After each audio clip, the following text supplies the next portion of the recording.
The city never slept, not in the traditional sense.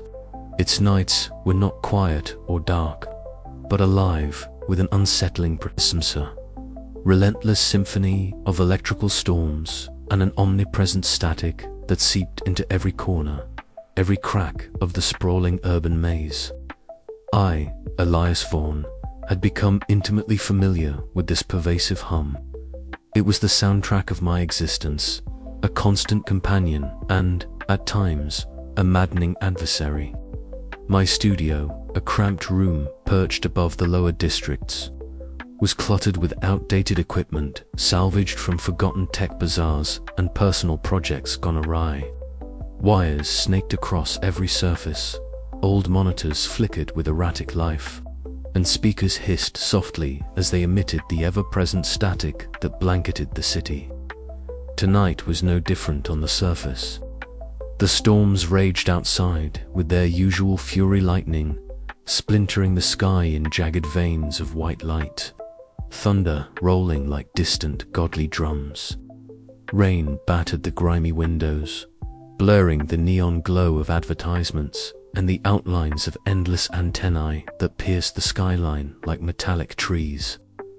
Inside, I sat hunched over my console, headphones snug against my ears, eyes scanning the oscilloscopes and frequency analyzers. The city's interference was a complicated mess, a maddening jigsaw of signals and noise that I had spent years learning to navigate. Routine signal tests, as mundane as they were, offered a temporary reprieve from the monotony of the storms. I adjusted the dials, seeking clear channels amidst the chaos. The static was thick tonight, thicker than usual, almost suffocating in its density. Yet, beneath the familiar crackle, something else stirred, a faint anomaly, a whisper beneath the storm's roar. At first, I thought it was a technical glitch, a momentary quirk in the circuitry.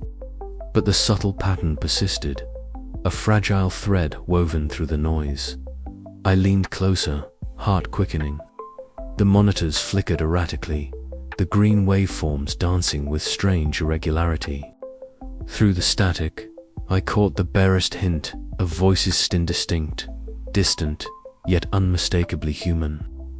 They were fragmented, broken by interference, but there was a rhythm, an emotional cadence that drew me in. Desperation, sorrow, a trembling plea buried beneath layers of distortion. My fingers trembled as I adjusted the frequency, coaxing the signal into focus. The voices ebbed and flowed like a ghostly tide, elusive and tantalizing.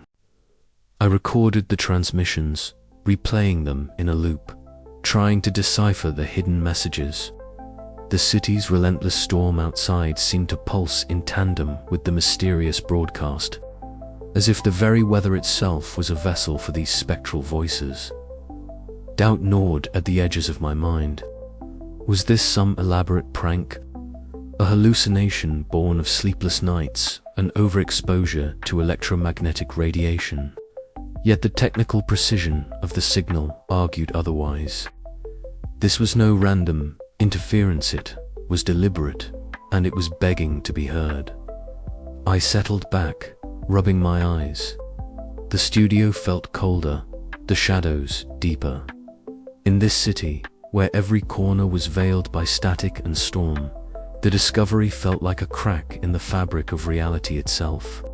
What lay beyond the veil? What realm had these voices come from? And why were they trapped beneath the endless hum? The questions were relentless, and already I knew I would not rest until I found answers. The static had always been noise to my background interference to be filtered out. But now it was a veil, a haunting curtain that concealed truths too unsettling to ignore. I glanced at the clock.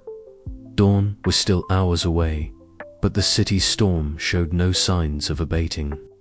Somewhere in the unending roar, a secret was waiting to be uncovered. And I, a simple sound engineer caught in the eye of the storm, was about to plunge headfirst into the unknown. The first crackle of the anomalous frequency had broken the silence, and there was no turning back now. Outside, the relentless storm continued its ceaseless dance. Somewhere beyond the flickering neon and rain-slick streets, hidden beneath the layers of static and interference, the voices waited, and I was listening. The relentless hum of static was a constant companion in my cluttered studio, a persistent drone that blurred the edges of reality and noise. As I leaned closer to the tangle of wires and dials before me, my fingers danced over the controls with practiced precision, coaxing out the faintest threads of sound hidden beneath the city's omnipresent electrical storms. Tonight, however, the static was different, laden with faint, indecipherable voices that whispered just below the threshold of comprehension. I pressed the headphones tighter against my ears, heart thudding in sync with the pulsing interference. The voices were fragmented, like shards of a shattered mirror reflecting a scene I could not yet see whole. They were desperate pleas, stifled cries for help, and cryptic references to being trapped words that felt less like random data and more like a message from a place beyond our own. My breath caught as a tremor of recognition passed through me. This was no ordinary interference. Something was reaching out through the static, and I was the only one who could hear. For hours I pored over the recordings, isolating phrases, piecing together emotional undercurrents hidden in the distortion. The voices trembled with fear and longing, painting a portrait of silent suffering that clawed at the edges of my mind. Yet, with each breakthrough, a creeping unease settled in. The more I uncovered, the more I felt the weight of unseen eyes watching my every move. I knew I needed someone else to bear this burden, someone who could help me navigate the uncertain and dangerous path ahead. Marilyn was the only person I trusted enough to share these disturbing discoveries. I found her in a dim, cramped cafe nestled in the heart of the city's battered core. Neon signs flickered outside, casting sharp, fractured shadows across her sharp features as she listened. Headphones wrapped around her head, eyes narrowed in concentration. "It sounds like a cry for help," I said, voice low and urgent. "But from where or when?" Mara's skepticism was palpable, her brow furrowing as she processed the strange sounds. "Elias, it could be anything. Interference, hallucination, even a prank. You've been pushing yourself too hard." I met her gaze, desperation threading my words. "I know what I'm hearing. These aren't random signals. There's something trapped out there, and it's calling to us." Her eyes softened, and after a long pause, she nodded. "All right, I'll help you monitor the signals. But we do this cautiously. No reckless moves." Back in my studio, the atmosphere thickened with tension. The equipment, usually my sanctuary, began to betray signs of interference. Dials spun erratically, screens flickered with static bursts, and cables vibrated with an unnatural hum. I wasn't alone in this pursuit. Something or someone was trying to stop me. The city's oppressive static wasn't just background noise. It was a barrier, a veil maintained by forces intent on keeping these voices silent. The nights grew darker, the storms more violent, yet I found myself drawn deeper into the maddening puzzle. I wandered the rain-slicked streets, earbuds feeding me the fractured pleas, the city's neon glow smeared by wet asphalt reflecting the turmoil within me. Isolation wrapped around me like a shroud, but beneath it flickered a desperate hope that through this static, a bridge might be built between worlds. Each whisper, each broken phrase, was a thread pulling me toward a truth too unsettling to ignore. But as I delved further, the line between reality and hallucination blurred, and the shadows lengthened. The question that haunted me most wasn't just what the voices were, but what price I was willing to pay to answer their call. The air in the studio was thick with static, a pervasive hum that seemed to seep into the walls themselves, saturating every inch of the cramped space where Elias Vaughn worked tirelessly. His fingers danced over the broken console, adjusting dials and filters, chasing the ethereal threads of a frequency that defied logic. The voices came and went like ghosts caught in a storm, fragments of sound that slipped through the white noise, sometimes clear, sometimes maddeningly distorted.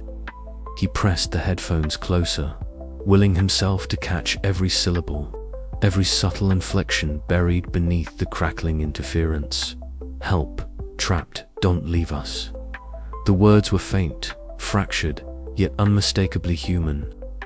Elias's heart thudded against his ribs, a mix of excitement and unease twisting in his gut. The city outside was a tempest of flickering neon and relentless thunder, the electrical storms that had become a permanent fixture in the skyline casting erratic shadows through the studio's grimy windows. Each lightning strike seemed to pulse through the very frequency he chased, as if the storm itself was a key to unlocking the secrets hidden in the static. Sleep had become a distant memory. Elias found himself submerged in the broadcasts, his waking hours consumed by the relentless urge to decode the messages from beyond. But the deeper he tuned, the more the line between signal and hallucination blurred. Faces appeared at the edge of his vision. Whispers echoed in empty rooms. The static no longer felt like mere noise. It was alive, a living shroud that wrapped around his mind. It was on one such night, when the storm outside reached a crescendo, that Elias heard a knock at his door. The unexpected visitor was a thin, pale man, his presence unsettling yet oddly familiar. Dr. Kalon Sato, he introduced himself, voice calm but edged with urgency. "I've been following your work. The anomalies you're detecting, they're not just random interference." Sato's eyes, sharp behind round glasses, flicked to the monitors where swirling electromagnetic patterns danced like restless spirits. These signals originate from liminal space zones, where dimensions brush against each other, made unstable by the city's storms. "You're venturing into dangerous territory, Elias. The more you probe, the greater the risk to your mind and your reality." Despite the warning, Elias felt a flicker of hope. Here was someone who understood the enigma, someone who could help him navigate the fractured frequencies. They spent hours poring over data, Sato explaining the theoretical underpinnings of electromagnetic overlaps and the city's unique storm dynamics that might create a doorway between worlds. Yet, as the nights wore on, the broadcasts grew more vivid, their emotional weight pressing down on Elias like a physical force. The voices were no longer just sounds. They became memories, pleas etched into his consciousness. He found himself pacing his tiny apartment, mumbling fragments of the transmissions, unable to resist their pull. In moments of clarity, Elias questioned his own sanity. Was this a descent into madness fueled by isolation and obsession?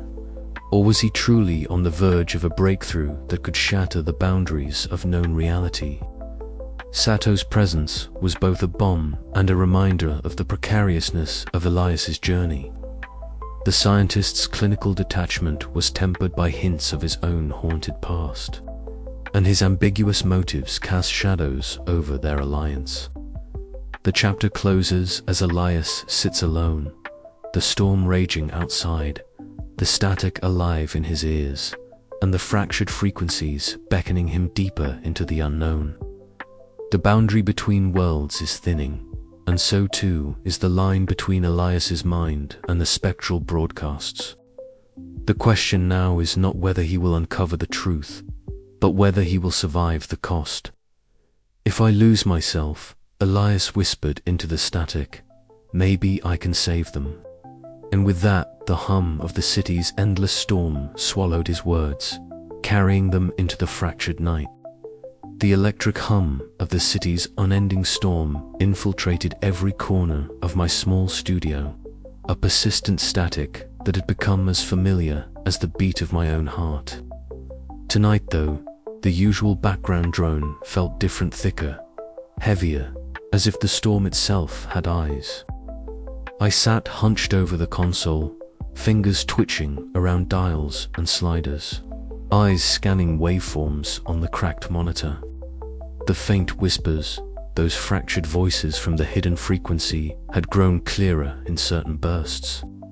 But my attention was drawn elsewhere. A flicker on the feed from the street camera outside caught the corner of my eye. There, just beyond the rain-slicked glass, a shadow lingered. The figure was indistinct, but the posture was deliberate, unblinking. I froze, pulse quickening. The storm's static buzzed louder in my ears. Every crackle seemed to echo a warning. "They're watching," I muttered to myself, the words tasting bitter. It wasn't paranoia, it was proof. The silent authority wasn't just a rumor anymore, it was real, and it was closing in. The doorbell's chime shattered the tense silence. Mara, she slipped inside, her sharp eyes immediately assessing the room, the monitors, my tense posture. "I saw him too," she whispered, voice low but urgent. "Crow, he's been tailing you for days. We need a plan, Crow." The name felt like ice on my skin. Officially, he didn't exist, but his presence was undeniably ghost in the city's surveillance network, a cold shadow moving through the static.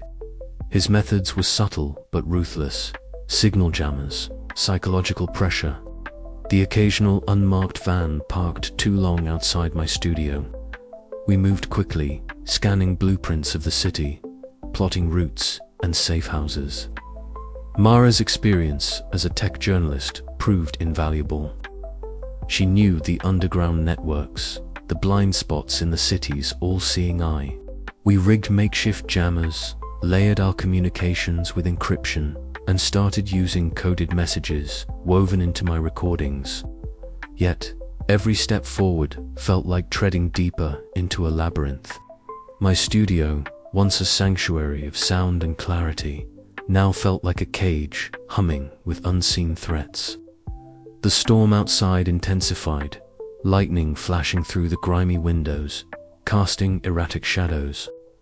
I could feel the boundary between reality and the distorted broadcasts blurring, the voices from the hidden frequency whispering warnings of their own. One night, as the city plunged into a sudden blackout, an orchestrated move by the silent authority to disrupt my equipment, I found myself darting through rain-slick alleys, heart hammering against ribs, the hum of drones slicing the air above. The oppressive atmosphere was suffocating, but surrender was not an option. I was the conduit, the only link between worlds. Back at the studio, Mara's hands steadied mine as we adjusted the jammers, our breaths shallow but resolute. "We can't let them silence us," she said, eyes fierce in the flickering glow of monitors. I nodded, the weight of the storm and surveillance pressing down, but also a stubborn ember of hope kindling within. The silent authority wanted control, censorship, the erasure of what they feared. But I was determined to resist, to peel back the static veil and listen to the voices trapped beyond, even if it meant walking blind into the storm's heart. The nights grew longer, the threats closer, but with Mara by my side and the static as my guide, I edged further into the unknown. The hunt for truth had become a battle for survival, and the city's relentless storm was both adversary and ally in this fight. As the chapter closes, the flicker of static on the monitors resolves into a faint, unmistakable pulsar call from beyond, urging me onward despite the tightening noose. The storm rages on, but so does my resolve. The studio was cloaked in shadows, punctuated only by the intermittent flicker of neon bleeding through the grimy windows. Elias sat hunched over his console, fingers deftly adjusting dials and sliders, his eyes narrowed behind tired lids. The hum of the city's electrical storms was a constant companion, a low, omnipresent static that seemed less like background noise and more like an oppressive shroud suffocating the city and him. Tonight, the usual patterns of interference were disrupted. A faint whisper emerged from the tangled frequencies, a spectral voice riding the waves of static, fragile and broken. Elias's heart quickened as he isolated the signal, the voice fragmenting into cryptic syllables that seemed eerily familiar. He replayed the recording, slowing the tempo, filtering out the noise, desperate to catch a coherent phrase. Nightfall, 12th of March, East Sector, help. The date struck him like a physical blow. It was the night his younger sibling, Leanne, had vanished without a trace during one of the city's earliest storms. The memory was a jagged scar in his psyche, a wound reopened anew. Elias's breath hitched as a surge of emotion flooded him: grief, anger, hope, all tangled into a desperate need for answers. He leaned back, rubbing his temples, the room spinning slightly. The voices from the hidden broadcasts were no longer distant echoes. They were threads weaving directly into the fabric of his own fractured past. Was it coincidence, or had the static been whispering truths he had long buried? A knock at the door broke his reverie. Mara stepped inside, her sharp gaze immediately assessing the disarray. "Elias, you've been at this all night," she said, voice edged with concern. "You're chasing ghosts again." He gestured to the screen, replaying the faint voice. "Listen to this. It mentions Leanne's disappearance. This isn't just some random signal, it's connected." Mara's frown deepened as she sifted through his scattered notes and recordings. "If this is true, it changes everything. But you have to be careful. You're getting lost in this, Elias." He looked up, eyes burning with a mix of desperation and resolve. "I can't turn back now. This could be the key to understanding the storms and what happened to Leanne." Their conversation was interrupted by a sudden burst of static that crackled through the speakers, a sharp, chilling plea cutting through the noise. "Help us, trapped, please." Elias flinched, the sound reverberating through his chest. The voices weren't just signals. They were cries from a realm imprisoned by the city's electrical storms, echoes of suffering that mirrored his own pain. As the storm outside intensified, lightning casting fleeting shadows across the room, Elias stood by the window, gazing out at the neon-lit streets. The city was alive with buzzing wires and electric pulses, but beneath it all lay a silent anguish that he was only beginning to comprehend. He whispered to himself, "I'll find you, Leanne, and I'll find them all." The path ahead was shrouded in static and uncertainty, but Elias's resolve was unwavering. The past was no longer just a memory. It was a beacon guiding him deeper into the heart of the storm. The night stretched on, the voices growing louder, the mystery pulling him ever closer to the edge of revelation and madness. As dawn threatened the horizon, Elias's fingers hovered over the controls, ready to dive further into the unknown. Somewhere beyond the veil, answers awaited, and he was determined to reach them, no matter the cost. The static hummed on an eerie lullaby that promised both salvation and ruin, and the city listened, silent but watching.